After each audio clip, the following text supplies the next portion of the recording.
Petrol പമ്പുകളിലെ ശുചിമുറി ആർക്ക് എപ്പോൾ വേണമെങ്കിലും ഉപയോഗിക്കാം. തീരുമാനമായ ആ അത് ഭയങ്കര ഒരു സമാധാനമായി എനിക്ക്. എന്താ അത് ആക്ച്വലി നല്ല തീരുമാനമായി. കാരണം എന്താ വെച്ച് കഴിഞ്ഞാൽ ഒരിടയ്ക്ക് ഒരു ഇതുണ്ടായിരുന്നു. അതെന്ന് വെച്ചാൽ പെട്രോൾ ബങ്കിലെ ടോയ്ലറ്റുകൾ വേറെ ആർക്കും ഉപയോഗിക്കാൻ പാടില്ല, ഉപയോഗിക്കാൻ പാടില്ല എന്ന സംഭവം വന്നതാ. അപ്പൊ ഞാൻ വിചാരിച്ചു അതെന്തായാലും ഒരുപാട് പേർക്ക് ബുദ്ധിമുട്ടുണ്ടാവും, എനിക്കടക്കം. സത്യം. കാരണം ഇപ്പൊ നീ പറഞ്ഞു നിനക്ക് അടക്കുന്ന, അപ്പൊ നീ സ്ത്രീകളുടെ ഒരു കാര്യം ഒന്ന് നോക്കി നോക്കിയേ. ആണുങ്ങൾക്ക് ഇപ്പൊ ഒരു ഒഴിഞ്ഞ ഒരു പറമ്പ ഉപയോഗിക്കാത്ത ഒരു പറമ്പില് അവിടെയൊക്കെ നിന്നിട്ടായാലും ഒന്ന് യൂറിൻ പാസ് ചെയ്യാൻ പറ്റും. ഞങ്ങളുടെ കാര്യം അതിലും കഷ്ടല്ലേ. പ്രത്യേകിച്ച് ഈ പ്രായമായിട്ടുള്ള സ്ത്രീകൾ എന്ന് പറയുമ്പോൾ ഇപ്പൊ എൻ്റെ അമ്മേനെ എടുക്കാം. പുള്ളിക്കാരത്തെ ഈ യൂട്രസ് ഒക്കെ റിമൂവ് ചെയ്തിട്ടുള്ളതാ. ആൾക്ക് അതിന് ശേഷം ഈ മൂത്രം പിടിച്ചു വെക്കാന്ന് പറഞ്ഞാൽ ഭയങ്കര ബുദ്ധിമുട്ടുള്ള കേസാണ്. അപ്പൊ ഇങ്ങനെ യാത്ര ഒക്കെ ചെയ്യുന്ന സമയത്ത് ഈ പെട്രോൾ പമ്പാണ് സ്ത്രീകളെ സംബന്ധിച്ച് ഒരു ആശ്വാസം. അപ്പൊ അവര് പെട്ടെന്ന് ഒരു സുപ്രഭാതത്തില് എന്ത് പറ്റി? ആണോ? നീ ഓക്കെ അല്ലേ? അപ്പൊ അങ്ങനത്തെ ഒരു സാഹചര്യത്തില് ഈ പെട്രോൾ പമ്പില് ജോലിക്ക് നിൽക്കുന്നവർക്ക് മാത്രമാണ് അവിടുത്തെ ബാത്റൂമൊക്കെ ഉപയോഗിക്കാൻ പാടുള്ളൂ എന്ന് പറഞ്ഞിട്ട് ഹൈക്കോടതി ഒരു വാർത്ത. അത് നീ പറഞ്ഞത് ഞാൻ അന്നും ശ്രദ്ധിച്ചിരുന്നു. അതെനിക്ക് തോന്നുന്നു 1 മാസം ആയിന്നോണ്ട് അല്ലേ? 1 മാസമായോ? 1 മാസമായിട്ടില്ല, അല്ലല്ല 2-3 മാസമായിണ്ട്. 2-3 മാസമായി. ഞാനത് കണ്ടപ്പോ നിന്നോട് പറഞ്ഞു, അയ്യോ ഇനിയിപ്പോ നമ്മൾ എറണാകുളത്ത് ഷൂട്ടിന് പോകുമ്പോ എന്തായിരിക്കും അവസ്ഥ. കാരണം നമ്മള് മോർണിംഗ് ഇവിടുന്ന് ഷൂട്ടിന് പോകും. ഷൂട്ടിന് ഇവിടുന്ന് എന്റെ ഊഹ 7 മണിക്ക് നമ്മൾ ഇറങ്ങും. 7 മണിയല്ല, 7 മണിയല്ല, അതിന് മുന്നേ ഇറങ്ങും. 6 മണിക്ക് ഇറങ്ങും. രാവിലത്തെ ഫുഡ് കഴിക്കാണ്ട് നേരെ കാറിൽ സാധനങ്ങളൊക്കെ കയറ്റി നേരെ പോക്ക്. ഫുഡ് കഴിച്ച് അതില് ഏറ്റവും വലിയ സിറ്റുവേഷൻ എന്താ അറിയോ? നമ്മള് പെട്രോൾ ബങ്കിൽ പോയാലും ചിലതൊക്കെ പൂട്ടിക്കെടുക്കായിരിക്കും. അത് ശരിയാണ്. അപ്പൊ നമ്മൾ ചോദിച്ചാലും ഇവര് റെസ്പോണ്ട് ചെയ്യില്ല. കാരണം അതിന്റെ അർത്ഥം ഇതാണ്, നിങ്ങൾ യൂസ് ചെയ്യണ്ട. അത് ശരിയാണ്, സംഭവമാണ്. പക്ഷെ നിനക്ക് മറ്റേ കാര്യം ഓർമ്മയുണ്ടോ? അന്നൊരു ദിവസം പോയപ്പോ ഒരു ചേട്ടൻ, അത് എനിക്കായിരുന്നു ആവശ്യം, നിനക്കല്ലായിരുന്നു. അതായത് സാധാരണ ഒരു സ്ത്രീ പറയുമ്പോ പൊതുവെ ആൾക്കാർ പെട്ടെന്ന് ഓക്കെ കീയും കാര്യങ്ങളൊക്കെ കൊടുക്കും. പക്ഷെ അന്ന് എനിക്ക് അത്ഭുതമായി. അന്ന് ഞാനിങ്ങനെ മുട്ടി നിക്കാണ്. ആ സമയത്ത് ആ പുള്ളിക്കാരൻ വന്നിട്ട് താക്കോല് വന്നിട്ട് പറഞ്ഞു, അവിടെ മറ്റേ വാതിലുണ്ട്, അതില് പൊക്കോളാൻ പറഞ്ഞു. അതെന്ന് വെച്ചാൽ ഗേൾസിന്റെ, മറ്റേത് ക്ലീൻ അല്ല, അതില് പൊക്കോളാൻ പറഞ്ഞു. അത് മലയാളിയും കൂടിയല്ല, ബംഗാളിയാണ്. അത് നമ്മുടെ അവസ്ഥ മനസ്സിലാക്കിയിട്ട് ഇവനെ അന്ന് യൂറിൻ പാസ് ചെയ്യാനായിരുന്നില്ല, രണ്ടാമത്തെ കാര്യമായിരുന്നു. ഭയങ്കര ബുദ്ധിമുട്ടായിരുന്നു. നമ്മളെ അത്രയും നേരത്തെ പുലർച്ചെ നമ്മൾ ഇറങ്ങും ഷൂട്ടിന്. നമുക്കൊരു എന്താ പറയാ, നമ്മുടെ ലൊക്കേഷനിലെ 8 മണിക്കെങ്കിലും 8 മണി 9 മണിയോട് കൂടി എത്തണം. അപ്പൊ നമ്മൾ അത്രയും പുലർച്ചെ ഇറങ്ങുമ്പോ നമുക്ക് വൈറ്റിന്ന് പോകേണ്ട കാര്യങ്ങളൊന്നും ചിലപ്പോ പോയിന്ന് വരില്ല. അപ്പൊ നമ്മൾ ഈ പോണ വഴിയിലൊക്കെയാണ് നമ്മള്. അത് ആക്ച്വലി ഞാൻ ഇപ്പോഴും എനിക്ക് എന്റെ മൈൻഡിൽ ആളുടെ മുഖം ഉണ്ട്. കാരണം അത് ഉള്ളീന്ന് വന്നൊരു താങ്ക് യു ആണ്. വയറ്റിന്ന് പോവുകയും ചെയ്തു, പക്ഷെ ഉള്ളീന്ന് വന്നൊരു താങ്ക് യു. അത് ഞാൻ ആ ടോയ്ലറ്റ് നീ കണ്ടില്ലല്ലോ, അത് നല്ല ക്ലീൻ ആയിരുന്നു. നല്ല ക്ലീൻ ആയിരുന്നു. അത് എനിക്ക് തോന്നുന്നു പക്കയായിട്ട് ഡെയിലി ക്ലീൻ ചെയ്തിരുന്ന ഒരു സെറ്റപ്പ് ആയിരുന്നു.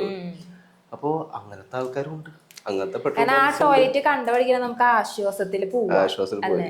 പക്ഷെ ഇതില് ഞാൻ ഇൻ സിറ്റുവേഷൻ നമുക്ക് ചിലപ്പൊക്കെ നമുക്ക് അവരെ മാത്രം കുറ്റം പറയാൻ പറ്റില്ല. കാരണം എന്താ വെച്ച് കഴിഞ്ഞാൽ പലരും വന്നിട്ട് ഇത് വൃത്തികേടാക്കുന്നവരുണ്ട്. ഫോർ എക്സാമ്പിൾ, ഇപ്പോ ഒരു ബൈക്കുമ്മ വരുന്ന ഒരു ആണും പെണ്ണും, അവര് ഇതിന്റെ ഇടയിൽ അവർക്കൊന്ന് ബാത്റൂമിൽ കയറണം എന്ന് പറഞ്ഞപ്പോ അവര് താക്കോല് കൊടുത്തു. അവരുടെ ചെരുപ്പിന്റെ അടിയിൽ എന്തെങ്കിലും ചെളി ഉണ്ടാവും. ആ ബാത്റൂം എന്തായാലും വെറ്റായി കിടക്കായിരിക്കും. അതില് വന്ന് ചവിട്ടിക്കഴിഞ്ഞാൽ എന്തായാലും മണ്ണൗട്ട് ഉണ്ടാവും. ഇവർക്ക് വേണമെങ്കിൽ ഒരു കപ്പിൽ വെള്ളം ഒഴിച്ചിട്ടൊന്ന് അത് കളഞ്ഞു കഴിഞ്ഞാൽ ആ മണ്ണ് പോവാൻ. പക്ഷെ എത്ര പേര് ചെയ്യുന്നുണ്ടത്? കാരണം ഇവരുടെ കാര്യം മാത്രം നോക്കുന്നുള്ളൂ. അടുത്ത ഒരാൾക്കും കൂടി അത് ഉപയോഗമാണ്, അത് യൂസ്ഫുൾ ആണെന്നുള്ള കാര്യം ഇവർ മറക്കുന്നു. ചിലപ്പോ അത് ക്ലീൻ ആക്കാൻ അവിടെ പെട്രോൾ പമ്പിൽ നിക്കണ ചേട്ടന്മാര് ചേച്ചിതെ അവരെന്നെ ആയിരിക്കും. അതിനുവേണ്ടി വേറെ ആൾക്കാർ ഉണ്ടായിന്ന് വരില്ല ചിലപ്പോ. അപ്പോ ഇത് അവരെന്നെ ക്ലീൻ ചെയ്യണം. സോ അത് കാരണമാണ് അവര് കൊടുക്കാത്തത്, ഒരുപാട് പേർക്ക് കൊടുക്കാത്തത്. അപ്പോഴൊക്കെയാണ് അവര് വണ്ടികൾ നോക്കി കൊടുക്കുക. നല്ല വണ്ടിയല്ലേ, അപ്പൊ പിന്നെ കുഴപ്പമില്ല. ശരിക്കും പെട്രോൾ പമ്പിലെ ബാത്റൂം അതൊരു പൊതു ബാത്റൂമാണ്. ഇത് വെച്ചാൽ ആദ്യം ഇപ്പൊ ഇന്നോ ഇന്നലെ ഉണ്ടല്ലോ ഇപ്പൊ ന്യൂസ് വന്നത്, അതായത് ആർക്ക് വേണമെങ്കിലും, പൊതുജനങ്ങൾക്ക് ആർക്ക് വേണമെങ്കിലും ഇൻ അർജൻസി അത് യൂസ് ചെയ്യാം, ആ സംഭവം വന്നത്. പക്ഷെ കുറച്ച് നാൾ മുമ്പ് വരെ എനിക്കുണ്ടായൊരു ഡൗട്ട് എന്ന് വെച്ച് കഴിഞ്ഞാൽ ഓക്കെ പെട്രോൾ ബങ്കിൽ പെട്രോൾ അടിക്കാൻ വന്നു, ഓക്കെ ആ സമയത്ത് നമുക്ക് യൂറിൻ പാസ് ചെയ്യണമെന്നുണ്ടെങ്കിൽ കയറി പാസ് ചെയ്യാം, അതായിരുന്നു എൻ്റെ മൈൻഡിൽ. പക്ഷെ പിന്നീട് എനിക്ക് ആളുകൾ പറഞ്ഞു തന്നു അതല്ല, നമുക്ക് എപ്പോ ആണെങ്കിലും പോവാം. ഇപ്പൊ വഴിയിൽ നമ്മൾ വേറെ എന്തെങ്കിലും ഒരു ആവശ്യത്തിന് വേണ്ടി പോണ സമയത്താണെങ്കിലും ആ സമയത്ത് നമുക്കൊരു അർജൻസി വന്നു, മൂത്രം ഒഴിക്കാനോ എനിത്തിങ്, സോ പോവാം വരാം. ഇത് എനിക്ക് അറിയണ്ടായിരുന്നില്ല. എനിക്ക് ഇവൻ പറഞ്ഞു തന്നപ്പോൾ അറിയുന്നത് പെട്രോൾ പമ്പിൽ നമ്മൾ യാത്രക്കിടയിൽ മൂത്രമൊഴിക്കാൻ മുട്ടാണെങ്കിൽ നമുക്ക് കയറി നമ്മുടെ കാര്യം സാധിക്കാന്നുള്ളത്. അത് നീ വഴി ഞാൻ അറിഞ്ഞത്. പക്ഷെ ഇതെന്റെ അമ്മയ്ക്ക് അറിയില്ല, എന്റെ ഇല്ല അമ്മയ്ക്ക് അറിയില്ല. കാരണം എന്റെ ചേട്ടന്റെ വൈഫിനെ എയർപോർട്ടിൽ കൊണ്ടാക്കാൻ വേണ്ടി പോയപ്പോ പുള്ളിയർത്തേക്ക് ഞാൻ പറഞ്ഞില്ല, നേരത്തെ പറഞ്ഞ പോലെ യൂറിൻ പിടിച്ചു നിൽക്കാൻ പറ്റാത്ത ഒരു അവസ്ഥയാണ്. അപ്പൊ അങ്ങോട്ട് എത്തണ പിടിച്ചു നിന്നു, തിരിച്ചു വരുന്ന വഴിക്ക് പിന്നെ വീണ്ടും 2 മണിക്കൂർ യാത്ര ചെയ്തിട്ട് വേണം നമുക്ക് വീട് എത്തണമെങ്കിൽ. അപ്പൊ പിടിച്ചു നിൽക്കാൻ പറ്റാത്ത അവസ്ഥ വന്നപ്പോ ഞാൻ പറഞ്ഞു നേരെ കാണുന്നതല്ലേ മമ്മി പെട്രോൾ പമ്പ്, അവിടെ പോയി നമുക്ക് യൂറിൻ പാസ് ചെയ്തോടേന്ന്. അപ്പോഴാണ് ആളറിയുന്നത് അങ്ങനെ ചെയ്യാൻ പാടോ, അത് അവർക്കുള്ളതല്ലേ. ഇങ്ങനെയുള്ള ചോദ്യങ്ങൾ മമ്മിയുടെ ഭാഗത്ത് നിന്ന്. അതായത് അവിടെ വർക്ക് ചെയ്യുന്നവർക്ക് മാത്രമായിട്ടുള്ള ഒരു പെട്രോൾ ബങ്ക് ഇത് ടോയ്ലറ്റ് ആണ് അമ്മ തെറ്റിദ്ധരിച്ചു. അതെ. അന്ന് ഹൈക്കോടതി ഈ ന്യൂസും ഇട്ടിട്ടുണ്ടായിരുന്നില്ല, അത് അവർക്ക് മാത്രം ഉപയോഗിക്കാൻ പാടുള്ളൂ എന്നുള്ളത്. മീൻസ് മുന്നത്തെ നിയമപ്രകാരം എല്ലാവർക്കും ഉപയോഗിക്കാം. മമ്മി പോലും അപ്പോഴാണ് അറിയണത്. അപ്പൊ ഞാൻ പറഞ്ഞു ഇല്ല നമുക്കത് ഉപയോഗിക്കാം, യാത്രക്കാർക്ക് അത് ഉപയോഗിക്കാം എന്ന് പറഞ്ഞ് മമ്മീനെ വിളിച്ചു കൊണ്ടുപോയിട്ടാണ് ഞാൻ അവിടുത്തെ ടോയ്ലറ്റ് ഇതാണ് ലേഡീസിന്റെ എന്ന് പറഞ്ഞ് കാട്ടി കൊടുത്ത്. മമ്മിക്ക് അത് ഭയങ്കര ആശ്വാസമായി. കാരണം എത്രയെന്ന് വെച്ചാൽ പിടിച്ചു നിൽക്കാം, ഒന്നില്ലെങ്കിലും ഏജ് ആയിട്ടുള്ള ഒരാളാണ്. നമ്മളെ ചെറുപ്പക്കാരെ പോലും കൂടെയല്ല, നമുക്ക് പിന്നെയും പിടിച്ചേക്കാം. ആണുങ്ങൾക്കായാലും പെണ്ണുങ്ങൾക്കായാലും ഒന്ന് പിടിച്ചേക്കാം, അത് യങ് ആണെന്നുണ്ടെങ്കിൽ പിടിച്ചെടുക്കാം. പക്ഷെ ഈ പ്രായമായവർക്ക് അവർക്ക് എന്തായാലും വേണം, പറ്റില്ല. എന്റെ അമ്മയുടെ അവസ്ഥ എന്താന്ന് വെച്ചാല് പെട്ടെന്ന് അത് പോവും, പിടിച്ചെടുക്കാൻ പറ്റില്ല. അല്ല അത് ആക്ച്വലി വേറെ കുറച്ച് മെഡിക്കൽ ഇഷ്യൂസും കൂടി ഉണ്ടല്ലോ ആന്റിക്ക്, അതും കൂടി അമ്മേനെ വെച്ചൊരു ഇന്റർവ്യൂ ഞങ്ങൾ എന്തായാലും പ്ലാൻ ചെയ്യുന്നുണ്ട്. കാരണം അത് ഒരു കൈൻഡ് ഓഫ് എല്ലാ അമ്മമാരും നമുക്ക് ഫയർ ലേഡീസ് ആണ്. ആ ഒരു ഫയർ ലേഡീസിൽ പെടുന്ന ഒരു അമ്മയാണ് ബീന.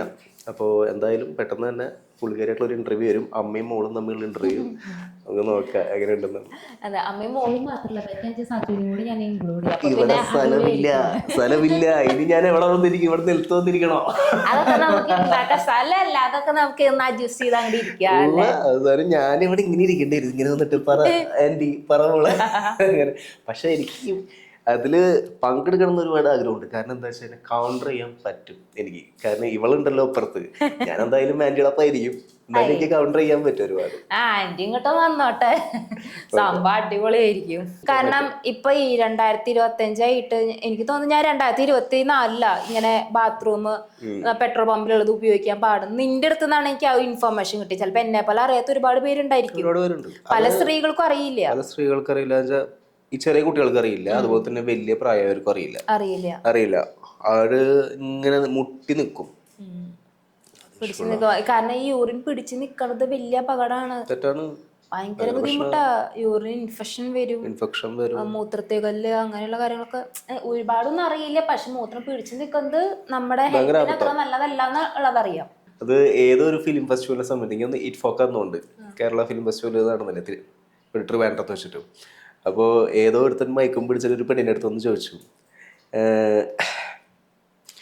എന്ത് ചെയ്യുമ്പോഴാണ് സുഖം കൊള്ളാന്ന് പറഞ്ഞിട്ട്. അപ്പൊ അത് ഞാൻ ഇതിക്ക് കണക്ട് ചെയ്യാന്ന് വെച്ച് കഴിഞ്ഞാൽ ഏറ്റവും സുഖമുള്ള പരിപാടി എന്ന് പറയുന്നത് ഇങ്ങനെ എന്തെങ്കിലും ഒരു മീറ്റിങ്ങിന് അല്ലെങ്കിൽ എവിടെയെങ്കിലും പെട്ടുപോയി, അവിടെ ബാത്റൂം ഇല്ല, നമുക്ക് ബാത്റൂമിൽ പോകുന്ന ടൈമും ഇല്ല. അപ്പൊ ഇങ്ങനെ പിടിച്ചു വെക്കും നമ്മള്. പിടിച്ചേക്കുമ്പോ ഇവിടേക്ക് ഒരു വെയിറ്റ് കയറും, അതുമ്പോ തൊട്ടേ ഞങ്ങൾക്ക് പെയിൻ ഉണ്ടാവും. ആ സമയത്ത് ഇതെല്ലാം പിടിച്ച് ചിലപ്പോ ഒരു മണിക്കൂർ 2 മണിക്കൂർ ചിലപ്പോ ഒരു 3 മണിക്കൂറോളം പിടിച്ചേക്കും. പിടിച്ച് നിന്നിട്ട് അത് കളയുമ്പോ കിട്ടുന്ന സുഖമുണ്ട്, ആ മൂത്രം ഇങ്ങനെ ഒഴിച്ചു പോകുമ്പോ കിട്ടുന്നൊരു സുഖം അടിപൊളി. ഇതേപോലെ എൻ്റെ ഒരു എക്സ്പീരിയൻസ്, രാത്രി നമുക്ക് കിടന്നുറങ്ങുന്ന സമയത്ത് ഞാൻ അത്യാവശ്യം വെള്ളം കുടിച്ചിട്ട് കിടന്നുറങ്ങാം. പുലർച്ചെ ഒരു 3 മണിയാകുമ്പോ ഞാൻ ആ പരിപാടി ഇല്ലടി, വെള്ളം കുടിയിൽ വളരെ കുറവാ. പക്ഷെ ഗൈസ് വെള്ളം കുടിച്ചോളൂ, കാരണം വെള്ളം കുടിക്കാതെ നമുക്ക് ഒരുപാട് പ്രശ്നങ്ങൾ വരും. എല്ലാ പ്രശ്നങ്ങളുടെയും അടിസ്ഥാനം എന്ന് പറയുന്നത് ഈ വെള്ളമാണ്. എന്നോട് അമ്മ പറയും, എപ്പോഴും പറയും വെള്ളം നന്നായി കുടിക്കാൻ, ഇവള് പറയും വെള്ളം കുടിക്കാനായിട്ട്. പക്ഷെ ചേരണ്ട, ചേരില്ല. അത് അറിയില്ല. അത് നമ്മൾ ഈ വർക്കിൽ നിന്ന് കഴിഞ്ഞു കഴിഞ്ഞാൽ പിന്നെ അതിലേക്ക് പോവും. പക്ഷെ ഹെൽത്ത് മറന്ന് വർക്ക് ചെയ്യല്ലേ? ചെയ്യില്ല, അല്ല ചെയ്യാൻ പാടില്ല. പക്ഷെ എന്നാലും അതിങ്ങനെ വന്നു പോണു, അറിയാൻ പാടില്ല. ഷൂട്ടുള്ള സമയത്ത് ഫുഡ് അടക്കം ഞാൻ കഴിക്കൂല, ഫുഡും വെള്ളം പോലും കുടിക്കില്ല. കാരണം നമുക്ക് ആ ഷൂട്ട് കഴിഞ്ഞ് കംപ്ലീറ്റ് ആയി കഴിഞ്ഞാൽ സമാധാനമായി. ആ ഒരു കാര്യം മാത്രമേ ഉള്ളൂ മൈൻഡിൽ. അപ്പൊ ആ സമയത്താണ് വെള്ളം ഇങ്ങനെ മറക്കുന്നത്. പക്ഷെ പാടില്ല. പക്ഷെ ഈ വെള്ളം കുടിക്കാണ്ടിരുന്നാലുള്ള സൈഡ് എഫക്ട് എന്ന് വെച്ചാൽ മുടി കൊഴിച്ചില് വരും, എല്ലാം വരും. കൺപീലി പുരികനൊക്കെ കൊഴിയും, സ്കിന്ന് പെട്ടെന്ന് ചുളിയും. പുരികനല്ല, പുരികം. ഞാൻ ഇങ്ങനെയാണ് ഇവളുടെ ഭാഷയാണ് പുരികൻ. പുരികൻ പോവും. ആരാ വണ്ടി ഓടിപ്പിച്ചേ?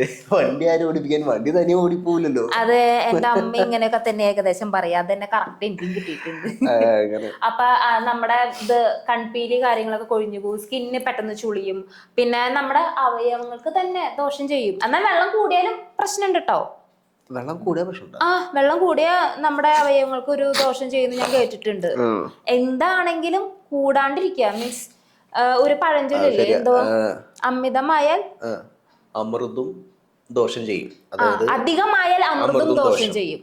അപ്പൊ എല്ലാം ഒരു ലെവലില് കൊണ്ടുപോവാ. ഞാൻ എന്റെ എക്സ്പീരിയൻസ് പറയാൻ വന്നത്, ഞാൻ ഉറങ്ങുമ്പോ ഉറങ്ങണേക്കാട്ട് മുന്നേ വെള്ളം കുടിച്ചിട്ടൊക്കെ എടുക്കുക. ഒരു 3 മണിയാകുമ്പോൾ മൂത്രയ്ക്കാൻ കിട്ടും. പക്ഷെ അതുവരെ നമ്മൾ ഉറക്കത്തിലാണെങ്കിലും നമ്മുടെ യൂറിൻ ഇങ്ങനെ സ്റ്റോറായി വയറിങ്ങനെ വീർത്ത് കെട്ടുണ്ടാവും. ഉറക്കത്തിന് ഡിസ്റ്റർബ് ആവണ്ടെന്ന് വെച്ചാൽ ഞാൻ ഒന്നും കൂടി പിടിച്ചു നിൽക്കും. എക്സാക്ട്ലി.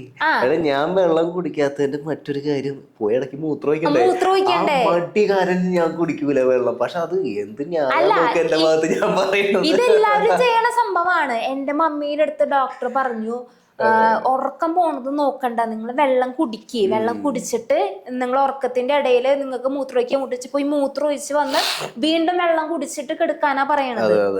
അപ്പൊ ഞാൻ എന്താ സംഭവം എന്ന് വെച്ചാല്, എനിക്കപ്പോ 3 മണിക്ക് ആവുമ്പോൾ മൂത്രമൊഴിക്കാൻ മുട്ടും, ഞാൻ പോയില്ല, വീണ്ടും 1 മണിക്കൂർ പിടിച്ചു. ലാസ്റ്റ് തീരെ പറ്റണില്ല, ഉറക്കം ഡിസ്റ്റർബ് ആവും ഈ മൂത്രം അവിടെ വന്ന് കെട്ടി നിന്നിട്ട്. ലാസ്റ്റ് ഞാൻ എന്ത് ചെയ്യും, ഇത് ഒരു 4:30 ആകുമ്പോൾ പോയി മൂത്രം ഒഴിച്ച് പാസ് ചെയ്ത് കഴിയും, യൂറിൻ പാസ് ചെയ്യും. അപ്പൊ എനിക്ക് അത്രയും നേരം കിട്ടാത്ത സുഖം അപ്പൊ കിട്ടുകയും ചെയ്യും. അത്രയും നേരം കിട്ടിയ ഉറക്കമുണ്ടല്ലോ, അതിന്റെ നല്ലൊരു ഉറക്കമാണ് പിന്നെ യൂറിൻ പാസ് ചെയ്ത് കഴിഞ്ഞിട്ട് വന്ന് കിടക്കുമ്പോ കിട്ടും. പക്ഷെ അത് ആ ഒരു ശീലത്തേക്ക് മാറണോടാ, അല്ലാണ്ട് പറ്റൂല. കാരണം എന്താ വെച്ച് കഴിഞ്ഞാൽ ഈ മടി, മൂത്രം ഒഴിക്കാൻ പോകാനുള്ള മടി കാരണം തന്നെയാണ് ഒരു കാരണം. പക്ഷെ എന്നാലും അത് നമ്മളായിട്ട് മാറ്റിയെടുക്കേണ്ട കാര്യങ്ങളാണ്. പിന്നെ രാവിലെ എല്ലാവരും ഇപ്പൊ ഫീഡിലാവട്ടെ ഇൻസ്റ്റാഗ്രാമിലാവട്ടെ, അല്ലെങ്കിൽ നമുക്ക് പറഞ്ഞ നമ്മുടെ അമ്മമാര് ഇവരൊക്കെ പറയും, രാവിലെ കുറച്ച് വെള്ളം കുടിച്ചോടാ, നല്ലതാന്ന് പറയും. അത് ഈ ജിമ്മിന് പോണവന്മാര് ചെയ്യും. പക്ഷെ ഡെയിലി ജിമ്മിന് പോണ നീ എന്താ ചോദിക്കാൻ പോണെന്ന് എനിക്കറിയാം. അതിന് മറുപടി എന്റെ ഈ വയറ് പറയും. വെള്ളം പോലെ തന്നെ വളരെയധികം പ്രഷ്യസ് ആണ് പെട്രോൾ. അപ്പൊ രണ്ടു കണക്ഷൻ ഉണ്ട്. അപ്പോ പെട്രോൾ ബങ്ക്, അപ്പൊ പെട്രോൾ ബങ്കിന്റെ കാര്യം നമുക്ക് തീരുമാനിക്കാം. ബട്ട് കമ്പാരേറ്റീവ്ലി റെയിൽവേ സൈഡിനെ വെച്ച് നോക്കുമ്പോൾ petrol bunk so better. Railway compartment അവരെന്താണ്, അല്ല അവിടെയും ഇഷ്യൂ ഇത് തന്നെയാണ്. ഞാൻ നേരത്തെ പറഞ്ഞ കാര്യം തന്നെയാ, നമ്മൾ പലരും അത് വൃത്തികേടാക്കി ഇടുന്നു. ആ ഒരു ഇത് കാരണം തന്നെയാണ് അത് വൃത്തികേടാക്കി എടുക്കണത്. എത്രയോ ആൾക്കാരായാലും സഞ്ചരിക്കുന്നു, എത്രയോ പേര്. അത് വെച്ചാൽ പല കൾച്ചറിലുള്ള, പല സ്വഭാവത്തിലുള്ള, പല പെരുമാറ്റം, അവരുടെ രീതികളൊക്കെ വേറെയാണ്. സോ ഒരിക്കലും ഒത്തുപോകാൻ പറ്റില്ലല്ലോ. ഒരാൾ ചിലപ്പോ ഒരു കൂപ്പയിലെ ആൾക്കാർ ചിലപ്പോ നല്ല രീതിക്ക് എല്ലാം ഇടും. പക്ഷെ ആ കൂപ്പയ്ക്ക് ഒരു 5 പേരോ 10 പേരോ വേറെ മൈൻഡുള്ളവർ വന്നു കഴിഞ്ഞാൽ ഇങ്ങനെ ഒന്നും എനിക്ക് ആവശ്യമില്ല എന്ന് പറഞ്ഞ് വരുന്ന ഒരു 5-10 പേര് മതി, ആ കൂപ്പയുടെ ഭംഗി മൊത്തം പോകും. അപ്പൊ ഇനി എനിക്ക് അടുത്തൊരു ന്യൂസ് വേണ്ടതെന്ന് വെച്ചാൽ എന്താ അറിയോ, പെട്രോളിന് പൈസ കുറയണം. അത് നീ നോക്കിയിരുന്ന പെട്രോളിന് പൈസ കുറയും. ഞാൻ ജീവിച്ചു പോണ മീൻസ് എന്റെ കാര്യങ്ങൾ നടന്നു പോണത് എന്റെ ബൈക്കുള്ള കാരണമാണ്. എന്റെ ബൈക്ക്, അതായത് ബജാജിന്റെ CT 110, അതിന്റെ മൈലേജ് ആണ് എന്റെ ബലം. അത് ഞാൻ എപ്പോഴ വേണേലും ഞാൻ പറയും, എന്റെ ബലം അതാ. കാരണം എനിക്ക് എപ്പോഴേക്ക് വേണമെങ്കിലും എന്റെ കയ്യിൽ ഒരു 150 രൂപ ഉണ്ടെങ്കിൽ എനിക്ക് പോവാം. നിനക്കത് പറയാൻ പറ്റില്ല. ഇവളുടെ പഴയ ഡിയോ ആണ്, പക്ഷെ എന്റെ സാധനം ബജാജ് CT 110 ആണ്. എനിക്കിപ്പോ കറന്റ്ലി അതിനൊരു എങ്ങനെ പോയാലും ഒരു 70 മൈലേജ് എനിക്ക് കിട്ടും. 100 രൂപയ്ക്ക് 150 രൂപയ്ക്ക് 150 തൃശ്ശൂരിൽ രൂപയ്ക്ക് എനിക്ക് ചിലപ്പോ 1 ലിറ്ററും ഒരു 1.30 കിട്ടും. പക്ഷെ തൃശ്ശൂരൊക്കെ ഇങ്ങനെ പോയി വരാം. എന്റെ വീട്ടിൽ നിന്ന് തൃശ്ശൂർക്ക് എത്ര കിലോമീറ്റർ ഉണ്ട്? 20 കിലോമീറ്റർ. എനിക്ക് 150 രൂപയ്ക്ക് 3-4 ദിവസം പോയി വരാം. 3-4 ദിവസത്തേക്ക് പോയി വരാം. അല്ല 3 ദിവസം മതി. അപ്പൊ അതാണ് അങ്ങനെ നിക്കില്ല 150 രൂപയ്ക്ക്. ഞാൻ വണ്ടി വാങ്ങിയിട്ട് ഞാൻ ഏറ്റവും വില കുറവിന് അടിച്ച പെട്രോള് 75 രൂപ. അതായത് 2020-21 ഞാൻ അവിടെ ഉണ്ടായ സമയം കല്ലൂര് വെല്ലുമട അവിടെ വഴിക്കുളങ്ങര അവിടെയുള്ള സമയത്താണ് ഞാൻ ഏറ്റവും കൂടുതൽ വില കുറവിന് അടിച്ചുള്ളത്. പിന്നെ അവിടെ നിന്നാണ് ഒറ്റയടിക്കാണ് കയറി പോയത്. ആക്ച്വലി ഇപ്പൊ 106 106 സ്റ്റക്കാണ്, ഫ്രീസ് ആയിരിക്കുകയാണ് അവിടെ. അത് എന്താണെന്നറിയില്ല. ഇനി അടുത്തൊരു ഇലക്ഷൻ വരുമ്പോഴോ അല്ലെങ്കിൽ അടുത്തൊരു മാറ്റം വരുമ്പോഴോ അതിന് മുന്നോടിയായിട്ട് അവർ കുറയ്ക്കും 2 രൂപ 3 രൂപ. പിന്നെ നമുക്കൊക്കെ എന്നുവെച്ചാൽ എല്ലാവരുടെയും ഇപ്പോ കോർപ്പറേറ്റ് കമ്പനീസ് ആവട്ടെ, ബിസിനസ്മാൻ ആവട്ടെ, പൊളിറ്റീഷ്യൻസ് ആവട്ടെ, ഏത് വേണമെങ്കിലും അവരുടെ മെയിൻ ആയതെന്ന് പറയുന്നത് നമ്മുടെ മറവിയാണ്. ജനങ്ങൾ മറക്കും, നമ്മൾ മറക്കും. നമ്മളൊരു കാര്യം പറഞ്ഞു അത് തന്നെ നമ്മൾ പറയും 24 മണിക്കൂർ ഒരിക്കലും ഇല്ല. നമ്മളിപ്പോ ഈ പറഞ്ഞ കാര്യങ്ങള് കൂടിപ്പോയ യൂട്യൂബിൽ 10 പേര് കാണും. ആ 10 പേർക്ക് പിന്നെ ഇത് ഓർമ്മയുണ്ടാവും. അപ്പൊ അത് നമ്മുടെ സ്വാഭാവികമായ ഒരു ഡിഫക്റ്റ് ആണ്. ഈ മറവി തന്നെയാണ് അവരുടെ ആയുധം. പെട്രോളിന്റെ റേറ്റ് കുറച്ചാൽ നല്ലതുണ്ട്. പെട്രോളും ഗ്യാസും അതെ കേട്ടോ, ഭയങ്കര റേറ്റാണ്. അമ്മക്ക് പറയണതാണ്. അതുപോലെ തന്നെ ഇലക്ട്രിസിറ്റി.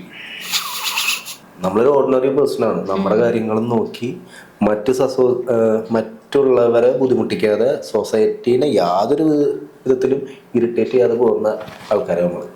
സോ നമുക്കതൊന്നും അറിയാൻ താല്പര്യമില്ല അതിനെ പറ്റിയിട്ട്.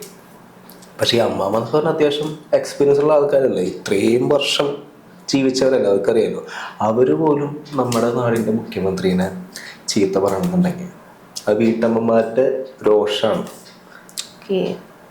അവർക്ക് കൂട്ടിമുട്ടണില്ല. അറ്റം ഗ്യാസ്, ഇലക്ട്രിസിറ്റി എല്ലാ സാധനങ്ങളും കൂട്ടിമുട്ടുന്നില്ല. ഭയങ്കര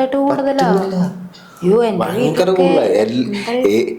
എല്ലാ കാര്യങ്ങളും ഇന്ത്യയിലെ എല്ലാ കാര്യങ്ങളും കൂടുതലാണ്. അതിൽ കേരളത്തിലും വൻ കൂടുതലാണ്. അത് കാരണം കൊണ്ടൊക്കെ തന്നെയാണ് ഇപ്പൊ കാശ് ഇങ്ങോട്ട് അധികം വരാത്ത കാരണം കൊണ്ട്, അല്ലെങ്കിൽ ഇപ്പൊ നമ്മളൊരു പുതിയ ജോലിക്ക് കയറി നമുക്ക് അവിടെ വേണ്ടത്ര ശമ്പളം ഇല്ലാത്ത കാരണം കൊണ്ടൊക്കെയാണല്ലോ ഇവിടുന്ന് പലരും എല്ലാരും പുറത്തേക്ക് പോകണം. നോക്കിക്കോ, കുറച്ച് കഴിയുമ്പോ ഇവിടെ പിള്ളേരുണ്ടാവില്ല.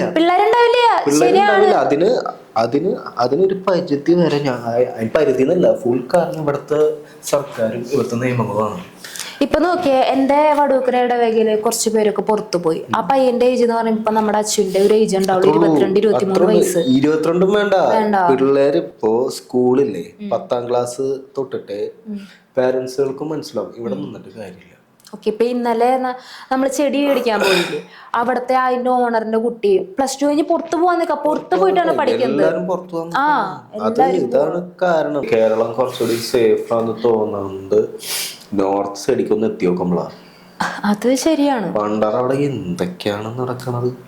പക്ഷെ അത് എന്തുകൊണ്ട് അതിനെ ഇതാക്കുന്നില്ല, നിലക്കി നിർത്തുന്നില്ല? നമ്മുടെ കേന്ദ്രത്തിന് പറ്റാത്തവരണം. അവരൊന്ന് വിചാരിച്ചു കഴിഞ്ഞാൽ നോർത്തിലെ പ്രശ്നങ്ങൾ അവർക്ക് വേണമെങ്കിൽ ഒരാഴ്ച കൊണ്ട് തീർക്കും. അവർക്ക് പോകണമെന്ന്, റോഡ് ട്രിപ്പ് പോകണമെന്ന് പറയും, ഇടയ്ക്കിടയ്ക്ക് പറയും. എനിക്ക് ആക്ച്വലി റോഡ് ട്രിപ്പ് പോകാൻ പേടിയാണ്. പ്രത്യേകിച്ച് ആ ഭാഗത്തൂടെ പോകാൻ പേടിയാണ്. പല വീഡിയോസും ഞാൻ കാണാറുണ്ട് ഇൻസ്റ്റയിലും യൂട്യൂബിലും എല്ലാത്തിലുമായിട്ട്. പേടിയാണ്. കൂടാതെ നമുക്ക് കൂടെ ഉള്ളവർക്ക് എന്തെങ്കിലും പറ്റുന്നുള്ള പേടി. നമുക്ക് പേടി ഉണ്ടാവില്ല, കൂടെ ഉള്ളവർക്ക് പറ്റുന്ന. അതെല്ലാവർക്കും അങ്ങനെ തന്നെയാണ്. ആര് വണ്ടി ഓടിച്ചു പോകണം അവന് പേടി, അവന്റെ അപ്പുറത്തിരിക്കണതും അവര് ഓർത്തിട്ടാ. അത് ശരിയാണ്. അതങ്ങനെയാ. ഈ 10 പേരിൽ ഒരാളെങ്കിൽ ഒരാള് അതിന് അയാൾക്ക് തോന്നുന്ന അഭിപ്രായം പറഞ്ഞോട്ടെ. അതെ, നിങ്ങളുടെ അഭിപ്രായം നിങ്ങൾ താഴെ കമന്റ് ചെയ്തിട്ട് പറയാ. അതിനതല്ല, നമ്മൾ പറഞ്ഞതിൽ തെറ്റുണ്ട്, നമ്മൾ പറഞ്ഞ കാര്യങ്ങള് ശരിയല്ല എന്ന് പറഞ്ഞാണ് അത് ചൂണ്ടിക്കാട്ടിട്ടോ. അത് പറഞ്ഞ ഞങ്ങൾ പറഞ്ഞതിൽ എന്തെങ്കിലും തെറ്റുണ്ടെങ്കിൽ അത് എന്താ തെറ്റെന്ന് വെച്ചാൽ അത് നിങ്ങൾ ടെക്സ്റ്റ് ചെയ്ത് കമന്റ് ചെയ്യുക. കാരണം എന്താ വെച്ച് കഴിഞ്ഞാൽ നമ്മൾ പറയുന്ന കാര്യം 100% ശരി എന്നുള്ളൊരു സംഭവം നമുക്ക് പറയാൻ പറ്റില്ല. കാരണം ഞങ്ങളും നിങ്ങളെ പോലെ തന്നെ അറിഞ്ഞ കാര്യങ്ങളും പിന്നെ നമുക്ക് ചില കോമൺ സെൻസിൽ തോന്നുന്ന കാര്യങ്ങളാണ് നമ്മൾ പറയണത്. അതിൽ തെറ്റുകൾ ഉണ്ടാവാം. അപ്പോൾ തെറ്റുകൾ ഉണ്ടെന്ന് നമുക്ക് മനസ്സിലായി കഴിഞ്ഞാൽ നമ്മൾ എന്തായാലും തിരുത്താം, നമ്മൾ ഓക്കെയാണ്. കാരണം അതിൽ ഒരു എന്താ പറയാ നാണക്കേടോ ഒന്നും ഇല്ല കാരണം ഞങ്ങൾക്ക് അറിവില്ലാത്ത കാര്യം നിങ്ങളായിട്ട് പറഞ്ഞു തരാണെങ്കിൽ അത് അത്രയും നല്ലത്. അത്രയും അടിപൊളി. ഇനി തൊട്ട് എപ്പോ എവിടേക്ക് യാത്ര ചെയ്യുകയാണെങ്കിലും സ്ത്രീകൾക്കായാലും പുരുഷന്മാർക്കായാലും പെട്രോൾ പമ്പിലുള്ള ബാത്റൂം ഉപയോഗിക്കാം. അപ്പൊ അത് ഒന്നും കൂടി നോട്ട് ചെയ്ത് ഹൈക്കോടതി ആ ഒരു നിയമം പാസ്സാക്കിയിട്ടുണ്ട്. അപ്പൊ ഇനി നിങ്ങള് ട്രാവൽ ചെയ്യുമ്പോൾ ആവട്ടെ, അല്ലെങ്കിൽ നിങ്ങൾ വെറുതെ പോകുമ്പോഴാവട്ടെ, ഇനി പെട്രോൾ അടിക്കാൻ കയറിയാലും ഇനി അടിക്കാൻ കയറിയില്ലെങ്കിലും നിങ്ങൾക്ക് ഒരു അർജൻസി ഉണ്ടെന്നുണ്ടെങ്കിൽ നിങ്ങൾക്ക് ധൈര്യമായിട്ട് ഏതൊക്കെ പെട്രോൾ ബങ്ക് ഉണ്ടോ അതിലൊക്കെ ടോയ്ലറ്റ് നിങ്ങൾക്ക് യൂസ് ചെയ്യാൻ പറ്റും. അപ്പൊ അടുത്ത എപ്പിസോഡിൽ കാണാം. ബൈ.